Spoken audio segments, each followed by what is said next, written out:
नमस्कार, मी मुलानी सर. नमस्कार. आपलं काय नाव? लोंढे धनराज पंडितराव. अच्छा. तुम्हाला कोणतं व्यसन होतं? मला 3 व्यसन होते. कोणकोणती? तंबाखू, गोवा, गुटखा आणि दारू. केव्हापासून व्यसन होतं हे? तंबाखूचं व्यसन 10वीला असताना त्यावेळेसपासून होतं. 10वीला असताना म्हणजे किती वर्ष? 84 साली.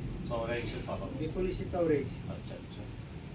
आणि गुटखा, दारू?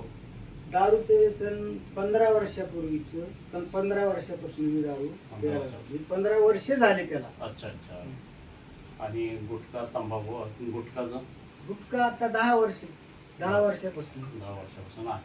आता हे व्यसन करताना तुम्हाला काय काय त्रास व्हायचे पहिले? पोट साफ होत नसेल. अच्छा. अजून? पोट साफ नाही झालं की दिवसभर द्यायचे नाही. थरथराट. थरथराट व्हायचं. हं? अच्छा दारू नाही पिली की थरथर शरीर करायचं. अच्छा अच्छा. पिलं की बरं वाटायचं. बरं, पिल्यानंतर घरात वातावरण कसं असायचं? घरातलं वातावरण फक्त मारणंच राहिलं होतं. म्हणजे एकदम त्रासदायक झाले? त्रासदायक वातावरण. अच्छा. म्हणजे आता हे त्रास, नशा सोडण्याची तुमची इच्छा झाली? हो, इच्छा झाली. यामुळं तुम्ही मला येऊन भेटला? हो. आता किती महिन्यापूर्वी तुम्ही भेटला होता? 22 एप्रिलला. 22 एप्रिलला तुम्ही भेटला. मला भेटल्यानंतर मी तुम्हाला आमच्याकडे जे नशा सोडण्यासाठी अंटाक्स टी आणि अल्निको स्प्रे आहे, हे अल्निको स्प्रे आणि हे अंटाक्स टी, या दोन बद्दल तुम्हाला माहिती मी सांगितली. माहिती सांगितल्यानंतर डेमो म्हणून आपण तुम्हाला स्प्रे स्प्रे मारल्यानंतर काय केलं आपण? एक अर्धा तास मला म्हणजे ते स्प्रे मारले. तंबाखू मी नंतर अर्ध्या तासानंतर तंबाखू खाल्ली. गोवा गुटखा खाल्ला. तो एकदम मातीसारखा लागला. म्हणजे केला. म्हणजे मला खायची इच्छा तुमची झाली नाही. तर त्यावेळेस पासून मग हा स्प्रे आणि अंटाक्स टी जसं मी सांगितलंय त्या पद्धतीने तुम्ही चालू केलं. हो. आता हे चालू केल्यानंतर तुम्हाला काय फरक जाणवला? दारू प्यायची इच्छा बंद झाली. विमल बंद झाली.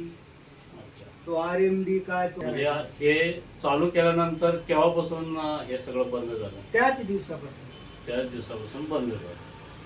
आता हे बंद झाल्यानंतर घरात तुमचं वातावरण कसं झालं? हे बंद झाल्याच्या नंतरचं वातावरण म्हणण्यापेक्षा हे मी माझं व्यसन चालू असतानाचं वातावरण सांगतो. माझ्या मुलानं माझं ATM काढून घेतलं. कारण मी खर्च करायचो ना. अच्छा.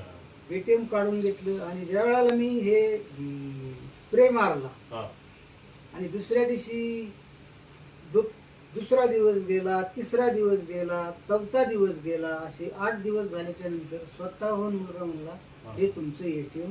म्हणजे त्यांना खात्री पटली की आता व्यसन यांचं पूर्ण सुटले. हो. अच्छा. म्हणजे घरात वातावरण कसं? आनंद वातावरण. आनंद. आता हे घेतल्यानंतर तुम्हाला जे त्रास होत होते त्यामध्ये काय फरक पडला? ते सगळे त्रास संपले. सगळे त्रास निघून गेले. तर कोणते त्रास निघून गेले? पोट साफ होत नव्हतं. पोट साफ झालं. त्यानंतर बाकीचं भूक तुम्हाला लागत होती का व्यवस्थित? भूक लागत नव्हती. जर दारू पेलं तरच जेवण जायचं. अर्धी भाकर, लहान मुलं कसे खातात अर्धी भाकर, तशी. आता मी सकाळी, दुपारी आणि संध्याकाळी एक भाकर, हे काय म्हणतो सॅलड. पहिले मी सॅलड खातो. त्याच्यानंतर एक भाकर. म्हणजे जेवण तुम्हाला व्यवस्थित जायला लागलं. मग आता हे अल्निको स्प्रे आणि अंटाक्स टी याबद्दल लोकांना काय सांगाल तुम्ही? खरंच आहे ना, ज्यांना आयुष्य चांगलं जगायचं, 4 दिवस जगायचं. आता कोणी म्हणन की माणसाचं मरण आहे त्याच वेळाला ठरलेलं आहे, त्या वेळालाच मरणार. बरोबर. पण तसा न विचार करता तुम्हाला तुमचं आयुष्य वाढवण्यासाठी ह्या गोष्टीपासून तुम्ही अलिप्त राहा. आणि घरातलं वातावरण सुद्धा त्यामुळं आनंदी वातावरण राहील. मुलं बाळ आहेत, मुली आहेत, त्यांचे लग्न करायचे. तुम्हाला जर काही व्यसन ह्याच्यामधून जर काही प्रकार झाला हा तर ते मुलं कोणाकडे बघणार?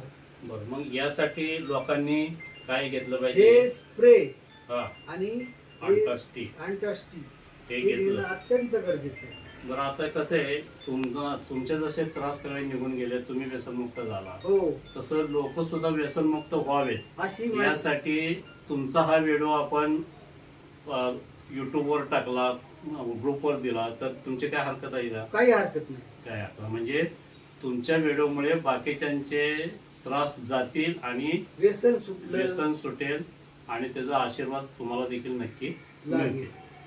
तर धन्यवाद, तुम्ही मुलाखत दिली, लोकांचं सुद्धा यातून बरं होईल आणि तुमचं व्यसन सुटलं यासाठी आमच्या समर्थ सोशल फाउंडेशनतर्फे तुम्हाला खूप खूप धन्यवाद. थँक्यू.